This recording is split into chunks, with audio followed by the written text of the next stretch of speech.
إن الحمد لله نحمده ونستعينه ونستغفره ونعوذ بالله من شرور أنفسنا ومن سيئات أعمالنا. من يهده الله فلا مضل له ومن يضلل فلا هادي له.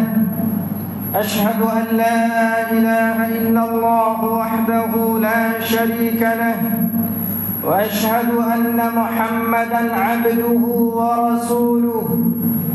يا أيها الذين آمنوا اتقوا الله حق تقاته ولا تموتن إلا وأنتم مسلمون. يا أيها الناس اتقوا ربكم الذي خلقكم من نفس واحدة وخلق منها زوجها وبث منهما رجالا كثيرا ونساء. واتقوا الله الذي تساءلون به والأرحام إن الله كان عليكم رقيبا. يا أيها الذين آمنوا اتقوا الله وقولوا قولا سديدا يصلح لكم أعمالكم ويغفر لكم ذنوبكم ومن يطع الله ورسوله فقد فاز فوزا عظيما. أما بعد فإن خير الحديث كتاب الله وخير الهدي هدي محمد صلى الله عليه وسلم وشر الأمور محدثاتها وكل محدثة بدعة وكل بدعة ضلالة وكل ضلالة في النار. فأعوذ بالله السميع العليم من الشيطان الرجيم من همزه ونفخه ونفثه. بسم الله الرحمن الرحيم. محمد رسول الله والذين معه أشداء على الكفار رحماء بينهم تراهم ركعا سجدا يبتغون فضلا من الله ورضوانا سيماهم في وجوههم من أثر السجود ذلك مثلهم في التوراة ومثلهم في الإنجيل. رب اشرح لي صدري ويسر لي أمري واحلل عقدة من لساني يفقه قولي. سبحانك لا علم لنا إلا ما علمتنا إنك أنت العليم الحكيم. رب زدني علما يا معلم إبراهيم علمني يا فهم سليمان فهمني آمين. محترم حاضرین جمعہ، علماء کرام، بزرگان دین، نوجوان دوستوں، دینی ملی و اسلامی بھائیوں اور عزیز بچوں، آج کے اس خطبہ جمعہ کے لیے میں نے جس موضوع کا سلیکشن کیا ہے، انتخاب کیا ہے، وہ موضوع نہایت غیر معمولی اہمیت کے حامل ہے اور وہ نبی اکرم صلی اللہ علیہ وسلم کے صحابہ کی ذات اور ان کے صفات سے متعلق ہے. یعنی ہم اس موضوع کے تحت یہ بیان کرنے کی کوشش کریں گے کہ صحابہ کنہیں کہتے ہیں، صحابہ کے فضائل اور ان کے مناقب کیا ہیں، صحابہ کے تعلق سے ہمارا عقیدہ کیا ہونا چاہیے، صحابہ سے جو بغض رکھے، دشمنی رکھے، ان کو سب و شتم کرے، اس کے تعلق سے ہمارا کیا موقف ہونا چاہیے،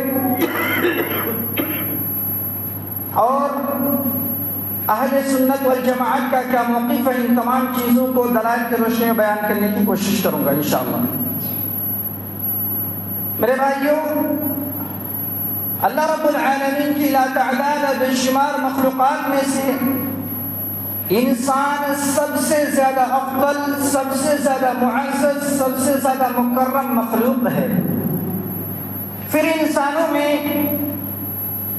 سب سے زیادہ افضل اگر کوئی جماعت ہے تو وہ انبیاء کرام علیہم الصلاۃ والتسلیم کی جماعت ہے.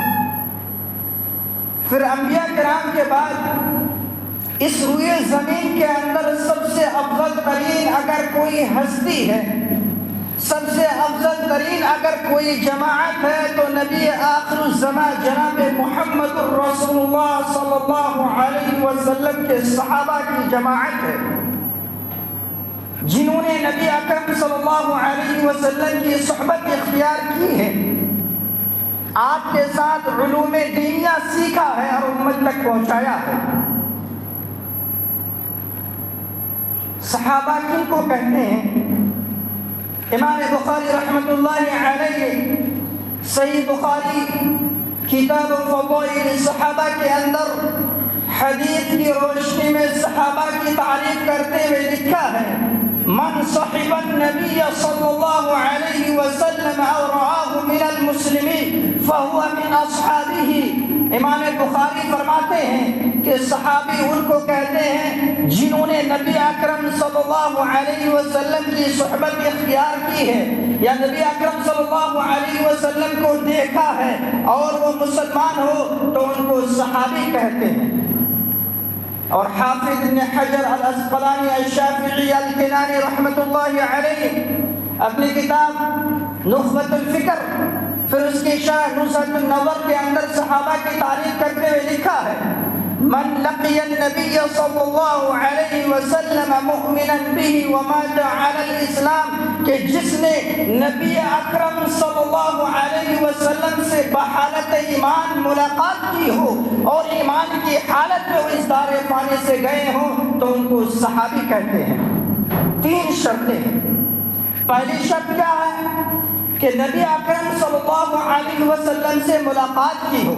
اگر آپ صلی اللہ علیہ وسلم سے ملاقات نہیں ہے، آپ کا زمانہ پایا، اسلام قبول کیا، مگر آپ سے ملاقات نہیں ہے تو اسے صحابی نہیں کہیں گے۔ جیسا کہ بادشاہ نجاشی، حبشہ کا بادشاہ اصحمہ، انہوں نے اسلام قبول کیا لیکن نبی اکرم صلی اللہ علیہ وسلم سے ملاقات نہیں کی تو وہ صحابی نہیں کہلائے۔ اسی طرح اگر کوئی شخص نبی اکرم صلی اللہ علیہ وسلم کو دیکھا نہیں مگر آپ سے ملاقات کی ہے، آپ کی صحبت اختیار کی ہے، جیسا کہ حضرت عبداللہ ابن ام مکتوم رضی اللہ عنہ جو نابینا صحابی تھے، انہوں نے رسول اللہ صلی اللہ علیہ وسلم کو نہیں دیکھا، آپ کے ساتھ رہے لیکن پھر بھی وہ صحابی کہلائے۔ دوسری شرط کہ نبی اکرم صلی اللہ علیہ وسلم سے ملاقات ایمان کی حالت میں ہوئی ہو۔ اگر آپ سے ملاقات کفر کے حالت میں ہو تو وہ صحابی نہیں کہلائے، جیسا کہ ابو جہل، ابو لہب، عتبہ، شیبہ، اس طرح کے دیگر کفار، دیگر مشرکین جنہوں نے نبی اکرم صلی اللہ علیہ وسلم کی دعوت کو نہیں مانی، آپ کی رسالت کو قبول نہیں کیا، گرچہ وہ آپ کے زمانہ کو پایا، آپ سے ملاقات کی لیکن پھر بھی وہ صحابی نہیں کہلائے۔ تیسری شرط یہ ہے کہ ایمان کی حالت میں اس کی وفات ہوئی ہو، نبی کا زمانہ پایا، صحبت اختیار کی، اسلام قبول کیا، لیکن ان کی وفات بحالت ایمان نہیں ہوئی، پھر بھی وہ صحابی نہیں کہلائیں گے۔ جیسے وہ عبید اللہ بن جحش جنہوں نے اسلام قبول کیا، جب مکے کے اندر مسلمانوں کو بہت زیادہ ستایا گیا، تکلیفیں دی گئی، تو نبی اکرم صلی اللہ علیہ وسلم نے مشورہ دیا کہ مکہ سے ہجرت کر کے حبشہ چلے جائیں۔ ان مہاجرین میں عبید اللہ بن جحش بھی تھے، لیکن افسوس کی بات یہ ہے کہ وہ حبشہ میں جا کر نصرانی ہو گئے، دین اسلام کو چھوڑ دیے اور اسی حالت میں اس کی موت ہو گئی، تو پھر وہ صحابی نہیں کہلائے۔ تو یہ 3 شرطیں ہونی چاہیے، نبی اکرم صلی اللہ علیہ وسلم سے ملاقات ایمان کی حالت میں ہوئی ہو اور ایمان کی حالت میں ان کی وفات ہوئی ہو تو انہیں صحابی کہتے ہیں۔ میرے بھائیوں، صحابیت کا مرتبہ اتنا عظیم مرتبہ ہے، صحابیت کا درجہ اتنا عظیم درجہ ہے اور ان کی ذات اتنی مقدس ذات ہے کہ خود اللہ رب العالمین نے ان لوگوں کو نبی اکرم صلی اللہ علیہ وسلم کی صحبت کے لیے چنا ہے، اختیار کیا ہے۔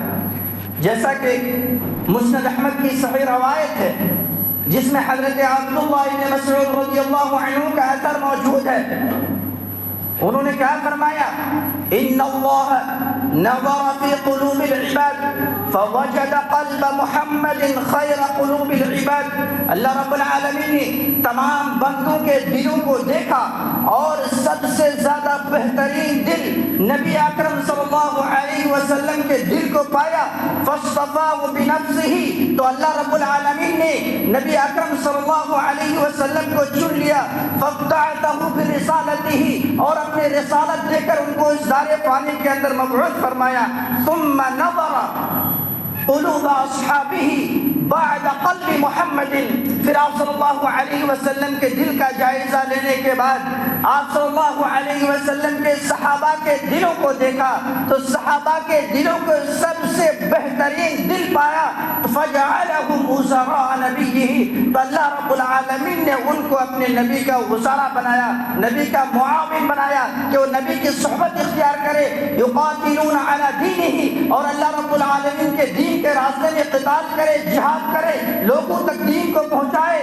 اس چیز کے لیے اللہ رب العالمین نے صحابہ کا انتخاب خود کیا ہے. فما رأى المسلمون حسنا فهو عند الله حسنا, لہذا جس چیز کو مسلمان بہترین تصور کرے وہ اللہ کے نزدیک بھی بہتر ہے. وما رأى المسلمون سیئا فهو عند الله سیئ, اور جس چیز کو مسلمان برا تصور کرے تو وہ بھی اللہ کے نزدیک برا ہے. مسلمان سے کون مراد ہے؟ اس میں صحابہ کرام. یہ اجماع کی دلیل ہے کہ اگر صحابہ کا کسی مسئلے میں اجماع ہو جائے تو وہ غلط نہیں ہے, بلکہ وہ اللہ رب العالمین کے نزدیک بہتر ہے. مثال کے طور پر حضرت ابو بکر صدیق رضی اللہ تعالی عنہ کی خلافت پر صحابہ نے اجماع کیا, ان کے اجماع سے ثابت ہے. تو لہذا صحابہ کے اجماع ہو جانے کی وجہ سے یہ چیز غلط نہیں ہے, بلکہ حضرت ابو بکر صدیق رضی اللہ عنہ کی خلافت درست ہے. اگر کوئی تان تشنی کرے تو ان کا تان تشنی یہ غلط ہے. میرے دوستو, صحابیت کا مرتبہ نہایت عظیم مرتبہ ہے, کیونکہ انہوں نے نبی اکرم صلی اللہ علیہ وسلم کی صحبت اختیار کی ہے اور دین کے خاطر انہوں نے بہت زیادہ قربانیاں پیش کی, جس کی وجہ سے اللہ رب العالمین نے دنیا کے اندر ان کو جنت کی بشارت سنائی اور ان سے اللہ رب العالمین راضی اور خوش ہو گئے. جیسا کہ اللہ سبحانہ وتعالیٰ سورۃ التوبہ کے آیت نمبر 100 کے اندر ارشاد فرمایا, والسابقون الأولون من المهاجرين والأنصار والذين اتبعوهم بإحسان رضي الله عنهم ورضوا عنه, کہ انصار و مہاجرین میں سے جن لوگوں نے ایمان لانے میں سبقت کیا, جن لوگوں نے اسلام قبول کرنے میں سبقت کی, اور ساتھ ہی ساتھ جن لوگوں نے ان لوگوں کی پیروی کی احسان کے ساتھ, بھلائی کے ساتھ, صحابہ کے نقش قدم پر چلے, صحابہ جس طریقے پر تھے, جس منہج پر تھے, اسی منہج پر قائم و دائم رہے. وَأَعَدَّ لَهُمْ جَنَّاتٍ تَجْرِي تَحْتَهَا الْأَنْهَارُ خَالِدِينَ فِيهَا. اللہ رب العالمین نے فرمایا والذین اتبعوهم بإحسان رضی اللہ عنہم ورضوا عنہ, تو ایسے لوگوں سے اللہ رب العالمین راضی ہے, ایسے لوگوں سے اللہ رب العالمین خوش ہے, اور ان لوگوں کے لیے جنت اللہ رب العالمین نے تیار کر رکھی ہے جس کے نیچے نہریں جاری ہے. اور یہ بہت بڑی کامیابی ہے. کسی انسان کو جنت مل جائے, جہنم سے نجات مل جائے, اس سے بڑی کامیابی کوئی ہو ہی نہیں سکتی, کیونکہ اللہ رب العالمین نے فرمایا فمن زحزح عن النار وادخل الجنة فقد فاز, جس آدمی کو جنت میں داخل کر دیا گیا اور جہنم سے بچا لیا گیا, سمجھ جائے کہ وہ کامیاب ہو گیا. تو اسی لیے اللہ نے فرمایا ذلك الفوز العظیم, یہ بہت بڑی کامیابی ہے. اسی طرح سورۃ الفتح کے آیت نمبر 18 کے اندر اللہ رب العالمین نے فرمایا لقد رضي الله عن المؤمنين اذ يبايعونك تحت الشجرة فعلم ما في قلوبهم, کہ اللہ رب العالمین ان مومنوں سے راضی ہو گئے, خوش ہو گئے جن لوگوں نے نبی اکرم صلی اللہ علیہ وسلم کے ہاتھ میں رکھ کر بیعت کی, درخت کے نیچے جن لوگوں نے نبی اکرم صلی اللہ علیہ وسلم سے بیعت کی, ان لوگوں سے اللہ رب العالمین راضی ہو گئے, خوش ہو گئے. کیوں؟ فعلم ما فی قلوبہم, اور اللہ رب العالمین نے ان کے دلوں کے اندر جو چیز ہے اس کو جان لیا, ان کے دلوں کے اندر کیا ہے. اللہ رب العالمین دوسرے مقام کے اندر فرمایا سورۃ حجرات کے آیت نمبر 3 کے اندر ان الذين يغضون اصواتهم عند رسول الله اولئك الذين امتحن الله قلوبهم للتقوى لهم مغفرة واجر عظيم، کہ جو لوگ نبی اکرم صلی اللہ علیہ وسلم کے سامنے اپنی آواز کو پست رکھتے ہیں، جب کسی مسئلے میں جھگڑا ہو جائے، نزاع ہو جائے، اور ایسی صورت میں نبی اکرم صلی اللہ علیہ وسلم کی حدیث پیش کر دیا جائے تو آپ صلی اللہ علیہ وسلم کی حدیث آ جانے کے بعد فوراً اپنی آواز پست ہو جانی چاہیے۔ نبی اکرم صلی اللہ علیہ وسلم کی حدیث آنے کے بعد اب ہم زبان دراز نہیں کر سکتے، ہم اپنی بات پر نہیں رکھ سکتے۔ آپ صلی اللہ علیہ وسلم کے بات کو مقدم رکھنا یہ ضروری ہے، اور یہ صحابہ کی صفت ہے کہ وہ نبی کے سامنے اپنی آواز کو پست رکھتے ہیں۔ اولئک الذین امتحن اللہ قلوبہم للتقوی، اور یہی وہ لوگ ہیں جن کے دلوں کو اللہ رب العالمین نے تقوی کے لیے امتحان لے لیا ہے۔ لہم مغفرہ، ان لوگوں کے لیے مغفرت ہے، ان لوگوں کے لیے بخشش ہے، اور ان لوگوں کے لیے اجر عظیم ہے، بہت بڑا اجر اور بہت زیادہ ثواب کا اللہ رب العالمین نے وعدہ فرمایا ہے۔ ایسا کیوں کیا؟ ان کے ایمان کو دیکھتے ہوئے، ان کے تقوی کو دیکھتے ہوئے۔ اللہ رب العالمین نے اسی سورت کے آیت نمبر 7 کے اندر فرمایا وَلَكِنَّ اللَّهَ حَبَّبَ إِلَيْكُمُ الْإِيمَانَ وَزَيَّنَهُ فِي قُلُوبِكُمْ وَكَرَّهَ إِلَيْكُمُ الْكُفْرَ وَالْفُسُوقَ وَالْعِصْيَانَ أُولَئِكَ هُمُ الرَّاشِدُونَ، یہ وہ لوگ ہیں جن کے دلوں کے اندر اللہ رب العالمین نے ایمان کو محبوب شیء بنا کر پیش کر دیا، اور یہ چیز ان کے دلوں کے اندر راسخ ہو گئی۔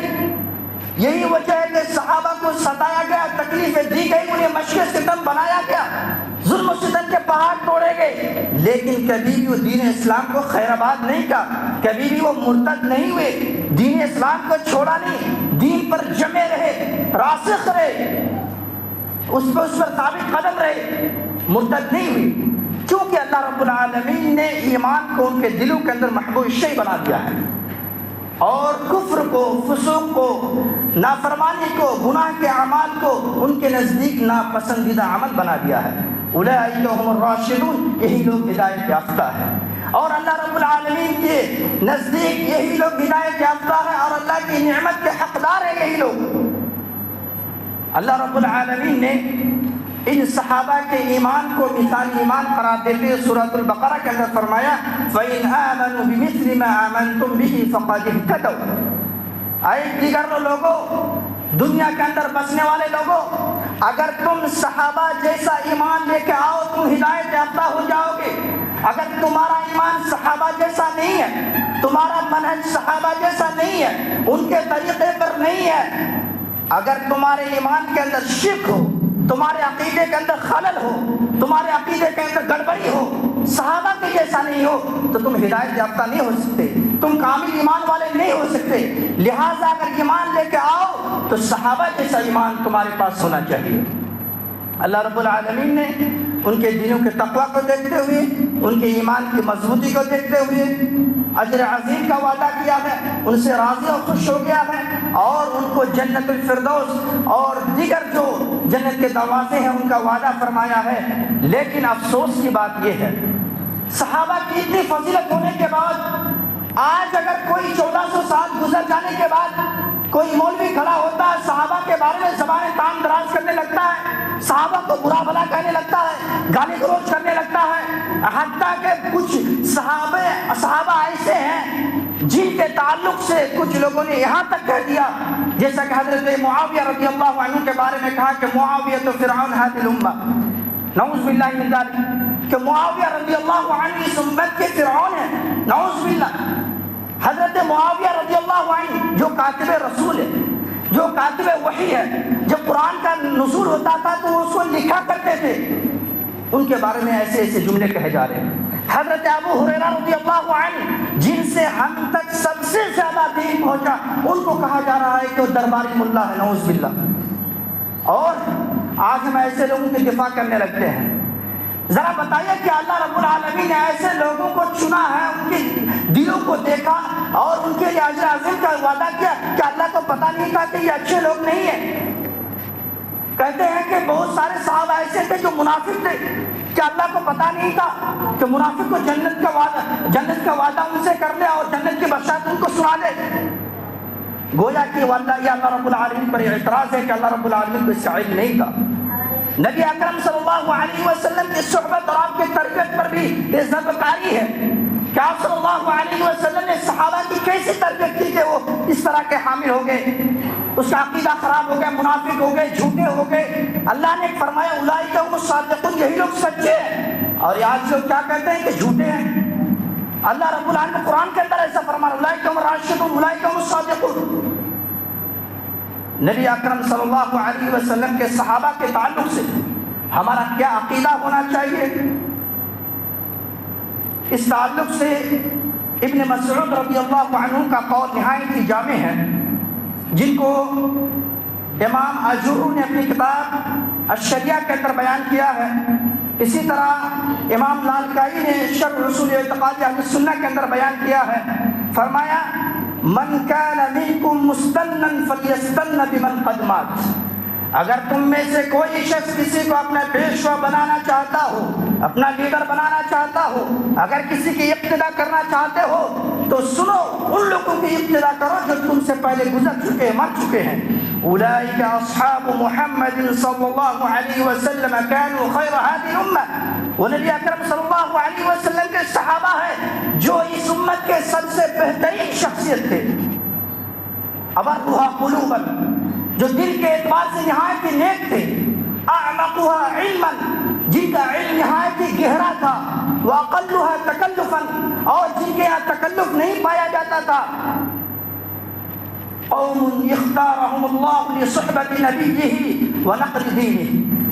یا ایسی قوم ہے یا ایسی جماعت ہے جن کو اللہ رب العالمین نے نبی کی صحبت کے لیے چنا ہے اور اس دین کو دوسروں تک پہنچانے کے لیے چنا ہے. لہٰذا اگر کوئی صحابہ کو مطعون قرار دے تو گویا کہ وہ دین اسلام کو مطعون قرار دیتا ہے. اگر کوئی صحابہ کو برا بھلا کہے, اس کی شخصیت کو مجروح کر دے تو گویا کہ شریعت اسلام پر وہ ڈاکہ ڈالتا ہے. اسی لیے فرمایا فتشبہوا باخلاقہم وطرائقہم, تم صحابہ کرام کے اخلاق, اس کے طریقے کو اپناؤ. تمہارا اخلاق ان کے اخلاق جیسے ہونے چاہیے, تمہارا کردار صحابہ کے کردار جیسا ہونا چاہیے. تم ان کے اخلاق, ان کے کیریکٹر اور اس کے کردار کو اپنانے کی کوشش کرو. ہم الصحابہ كانوا على هدي المستقیم, یہ نبی اکرم صلی اللہ علیہ وسلم کے صحابہ ہیں جو صراط مستقیم پر گامزن تھے. میرے بھائیو, کہنے کا منشا یہ ہے کہ جو نبی اکرم صلی اللہ علیہ وسلم کے تعلق سے زبان تان دراز کرتا ہے, پھر ہم ہی میں سے کچھ لوگ ایسے ہیں جو اہل سنت والجماعت کے عقیدے پر قائم ہے, ان کا یہ دعویٰ ہے, پھر ایسے لوگوں کو دفاع کرنے لگتے ہیں. ایسے لوگوں کے جانب سے دفاع کرنے کے لیے حدیث رسول کا سہارا لیتے ہیں, جیسا کہ صحیح بخاری کی حدیث ہے جسے فرمایا گیا لا تسبوا الاموات, تم مردوں کو برا بھلا نہ کہو. کیوں؟ لأنهم قد افضوا الى ما قدموا, اس لیے کہ انہوں نے جو عمل کیا ہے, جو پیش کیا ہے, ان کا صلہ ان کو مل گیا.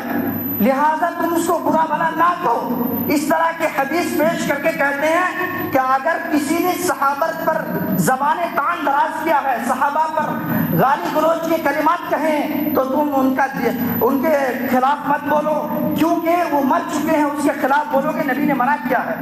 سوال یہ ہے کہ صحابہ کرام کے بارے میں اللہ رب العالمین نے قرآن مقدس کے اندر فرما دیا کہ وہ جنتی ہیں, اللہ ان سے راضی ہو گیا ہے, وہ نیکوکار ہے, ہدایت یافتہ ہے, سچ بولنے والے ہیں. ان کے بارے میں لوگ کیا کہتے ہیں, وہ مر چکے ہیں, ان کے بارے میں برا بھلا کہتے ہیں. لیکن جو صحابہ کے بارے میں برا بھلا کہے, صحابہ کے بارے میں برا بھلا کہنا, یہ ہمارے عقیدے سے متعلق ہے, دین سے متعلق ہے. جو ان کے بارے میں برا بھلا کہے, ان کے بارے میں کہنے جاؤ تو کہتے ہیں کہ نہیں بولنا چاہیے.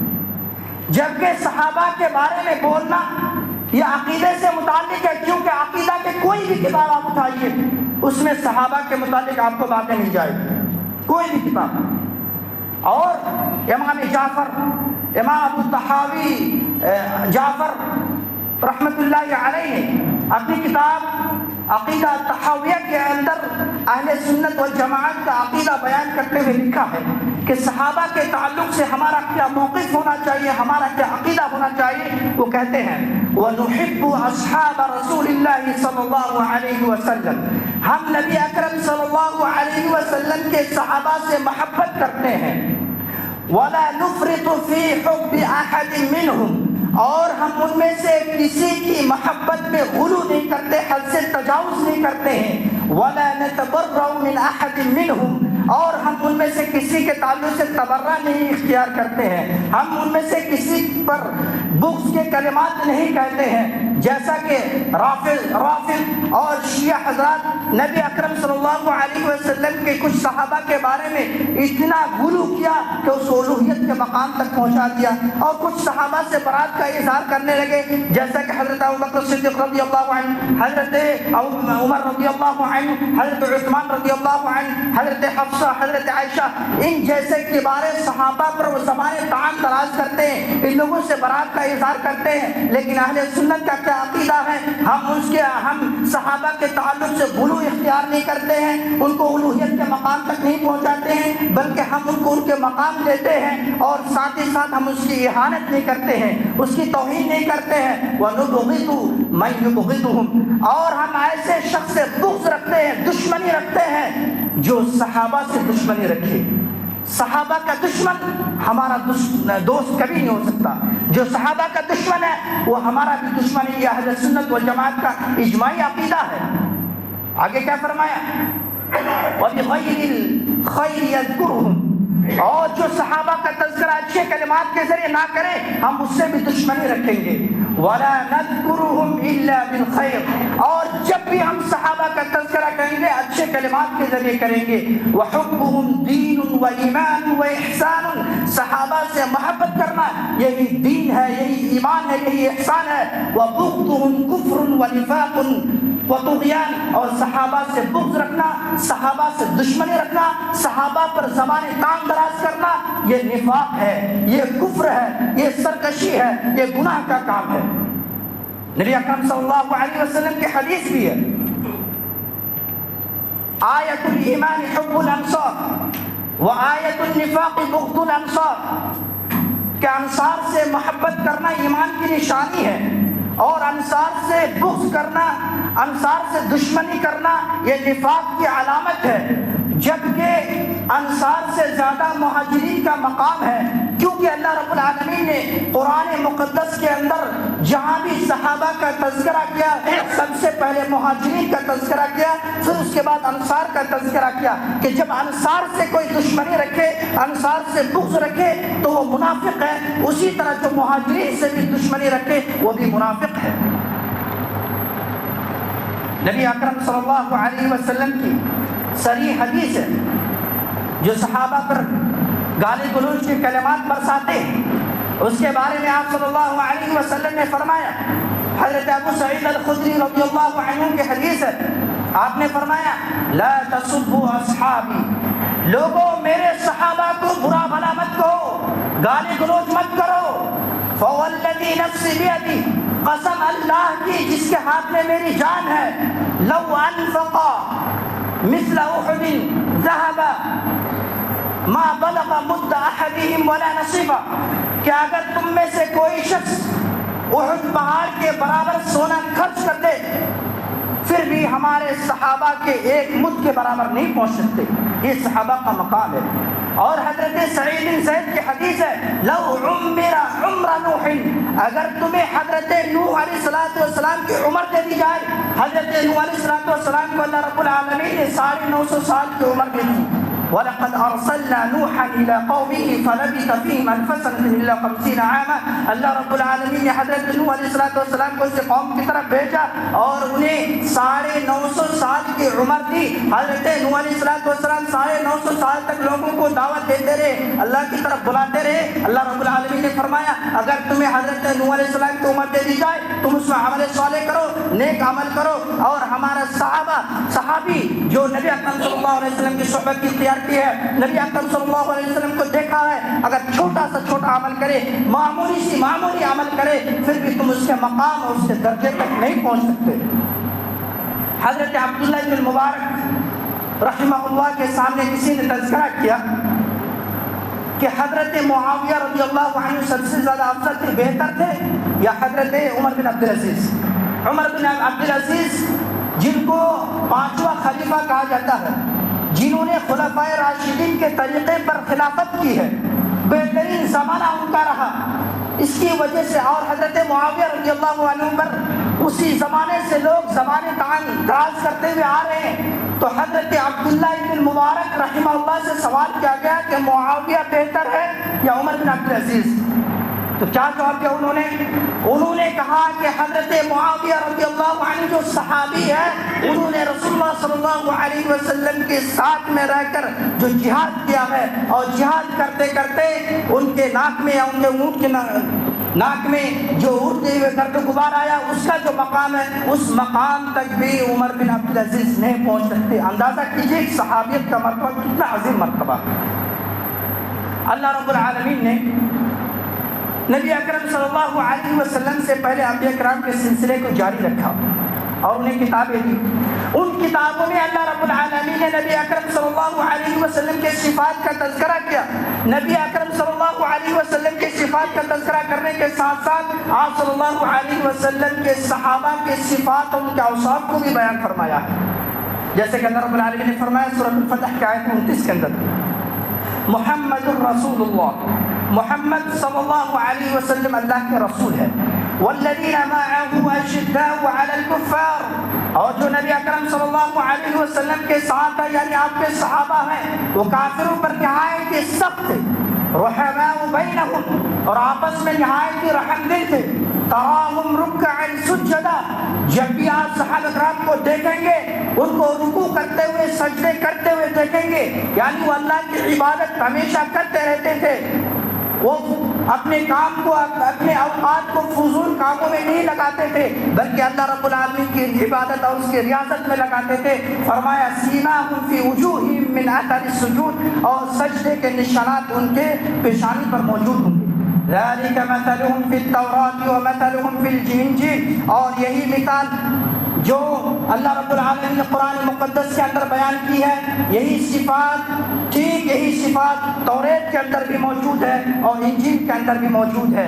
یعنی ذرا غور کریں کہ نبی اکرم صلی اللہ علیہ وسلم کی صفات کو اللہ رب العالمین نے پچھلے انبیاء کرام کی کتاب کے اندر بھی موجود رکھا ہے اور ان کتابوں کے اندر بھی بیان فرمایا ہے۔ اس آیت کریمہ کے اندر نبی اکرم صلی اللہ علیہ وسلم کے صحابہ کے 4 صفات بیان کیے ہیں۔ اشداء علی الکفار، کافروں پر نہایت سخت ہے۔ کتنا سخت؟ اللہ رب العالمین دوسرے مقام پر فرمایا لا تجد قوما يؤمنون بالله واليوم الآخر يوادون من حاد الله ورسوله ولو كانوا آباءهم أو أبناءهم أو إخوانهم أو عشيرتهم، کہ جو ایمان والے ہیں، آخرت پر ایمان رکھتے ہیں، اللہ اس کے رسول پر ایمان رکھتے ہیں، آپ ایسے لوگوں کو نہیں پائیں گے کہ ان لوگوں سے دوستی کرے جو اللہ اور اس کے رسول کی مخالفت کرتا ہو، جو اللہ اور اس کے رسول کا دشمن ہو۔ ایسے لوگوں سے وہ دوستی نہیں کریں گے، گرچہ اس کا باپ ہی کیوں نہ ہو، اس کے بھائی کیوں نہ ہو، اس کی بیوی کیوں نہ ہو، اس کے خاندان اور کنبے والے ہی کیوں نہ ہو، ایسے لوگوں سے وہ دوستی نہیں کریں گے۔ اس آیت کریمہ کا پس منظر کیا ہے؟ جب حضرت ابو عبیدہ بن جراح رضی اللہ عنہ نے غزوہ بدر کے موقع پر اپنے باپ کو قتل کر دیا تھا، لوگ کہنے لگے دیکھو وہ باپ کا قاتل جا رہا ہے، پریشان ہو گئے۔ اللہ رب العالمین نے آیت نازل کر دی کہ جو ایمان والے ہوتے ہیں وہ اللہ کے دشمن کو کبھی دوست نہیں سمجھتے، کہ اس کے باپ ہی کیوں نہ ہو، قتل کر دیا باپ ہے لیکن حالت کفر میں کوئی بات نہیں ہے۔ اسی طرح حضرت عمر فاروق رضی اللہ عنہ نے غزوہ بدر کے موقع پر اپنے ماموں عاص بن ہشام کو قتل کر دیا۔ اسی طرح غزوہ بدر کے موقع پر جب مشورہ طلب کیا گیا شیخین سے، ابو بکر اور عمر رضی اللہ عنہما سے، تو حضرت عمر فاروق رضی اللہ تعالیٰ عنہ نے یہ مشورہ دیا کہ جتنے بھی قیدی ہیں تمام کو قتل کر دیا جائے۔ اب دیکھیے کفار کے معاملے میں کتنے سخت ہیں صحابہ کرام، رحماء بینہم، آپس میں نہایت رحم دل۔ جب صحابہ کرام رضوان اللہ علیہم اجمعین ہجرت کر کے مکہ سے مدینہ آئے، ان کے پاس کچھ نہیں تھا، گھر نہیں تھا، رہنے کے لیے کچھ نہیں، کھانے کے لیے کچھ نہیں۔ ایسے موقع پر انصار صحابہ نے صحابہ کو، جو مہاجرین صحابہ تھے، ان کو گھر دیا رہنے کے لیے، کھانے کے لیے دیا، اور بہت ساری چیزیں جو انسان کی زندگی کے ضروریات سے متعلق ہے فراہم کیا، جبکہ وہ ان کے بھائی نہیں تھے، ان کے خاندان والے نہیں تھے، ان کے رشتہ دار نہیں تھے، پھر بھی ساری چیزیں مہیا کیا۔ کیوں؟ اس لیے کہ ایمانی رشتہ یہاں ایک مضبوط رشتہ ہوتا ہے، خونی رشتہ سے زیادہ ایمان کا رشتہ یہ زیادہ مضبوط ہے۔ میرے بھائیوں، وقت ختم ہو رہا، نہایت اختصار کے ساتھ چند باتیں بیان کر کے میں اپنی باتوں کو ختم کروں گا۔ نبی اکرم صلی اللہ علیہ وسلم کے صحابہ جن کے اندر بہت ساری خصوصیات، بہت ساری صفات موجود ہیں، ان صفات کو بیان کیے جائے تو 2-3 ہفتہ اور جمعہ جو ہے ناکافی ہے۔ بس اختصار کے ساتھ چند باتیں بیان کر کے میں اپنی باتوں کو ختم کروں گا۔ آپ صلی اللہ علیہ وسلم کے صحابہ کے زمرے میں اور فہرست میں حضرت ابوبکر صدیق رضی اللہ عنہ ہے، جن کو نبی اکرم صلی اللہ علیہ وسلم نے اپنی زندگی کے اندر امامت کے منصب پر فائز کر دیا۔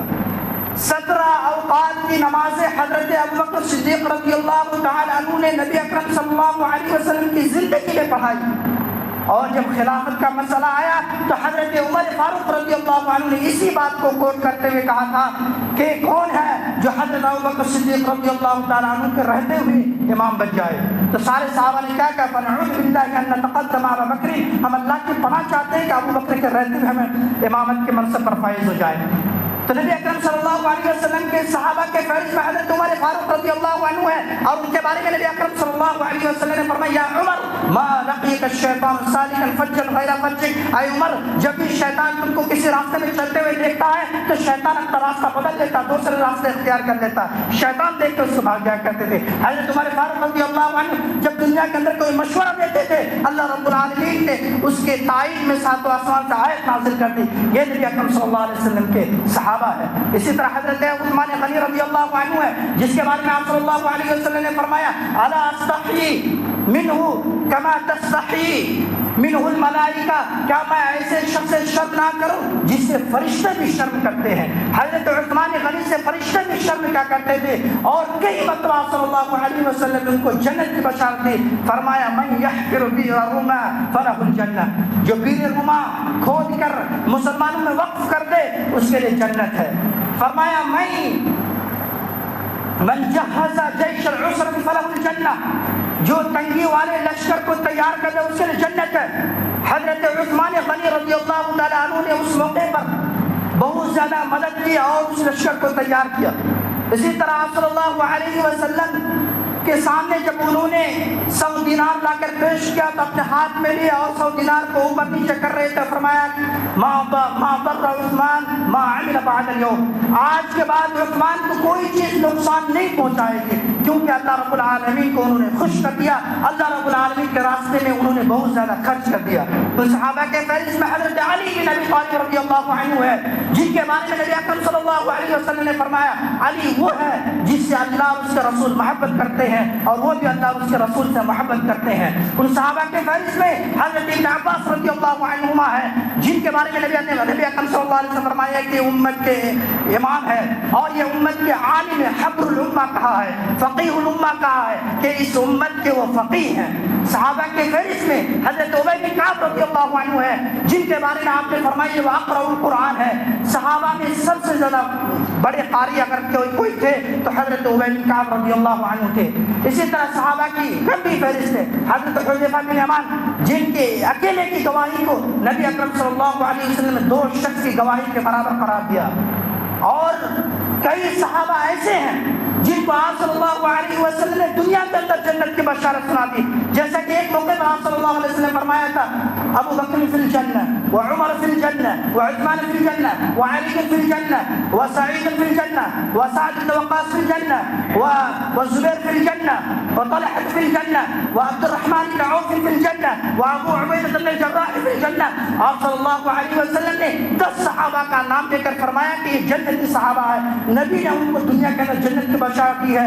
لہذا خلاصہ کرام یہ ہے کہ اہل سنت والجماعت کا صحابہ کے تعلق سے جو موقف ہے، جو عقیدہ ہے ہمیں بھی وہی عقیدہ اپنانا چاہیے، اور اس کے تعلق سے زبان طعن طراز نہیں کرنا چاہیے، اپنی زبان کو روکے رکھنا چاہیے، اس کے تعلق سے کوئی بات کہنے سے پہلے سوچنا چاہیے، کیونکہ اللہ رب العالمین نے ان لوگوں کی تعریف کی ہے، خاص کر کے وہ مسائل جنہیں مشاجرات صحابہ کہا جاتا ہے، صحابہ کے کچھ جھگڑے، چونکہ انسان کے بشر تھے، انسان ہونے کے ناطے کچھ جھگڑے ہوئے، کچھ آپسی معاملے ہوئے، ان معاملوں سے متعلق اہل سنت کا عقیدہ ہے کہ اپنے زبان کو روکے رکھنا ہے، لیکن جب دفاع کا معاملہ ہو تو اس میں جو ہے زبان کھولی جائے گی دفاع کرنے کے لیے، لیکن ان مسئلے کو کھولنا نہیں ہے۔ یہ اہل سنت والجماعت کا موقف ہے، یہی عقیدہ ہے۔ اللہ رب العالمین سے دعا کرتے ہیں کہ رب العالمین تو ہم تمام لوگوں کے دلوں کے اندر صحابہ کی محبت پیدا کرتے، اور جب تک